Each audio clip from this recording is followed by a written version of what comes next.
کیا جس چیز کی انسان آرزو کرتا ہے وہ اسے ضرور ملتی ہے؟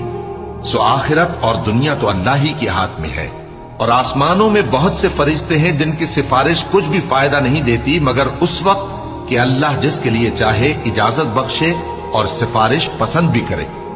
جو لوگ آخرت پر ایمان نہیں لاتے وہ فرشتوں کو لڑکیوں کے نام سے موسوم کرتے ہیں، حالانکہ ان کو اس کی کچھ خبر نہیں۔ وہ صرف خیال و گمان پر چلتے ہیں، جبکہ خیال و گمان حق کے مقابلے میں کچھ کام نہیں آتا۔ تو جو ہماری یاد سے روگردانی کرے اور صرف دنیا ہی کی زندگی کا خواہاں ہو، اس سے تم بھی منہ پھیر لو۔ ان کے علم کی یہی انتہا ہے۔ تمہارا پروردگار اس کو بھی خوب جانتا ہے جو اس کے رستے سے بھٹک گیا، اور اس سے بھی خوب واقف ہے جو رستے پر چلا۔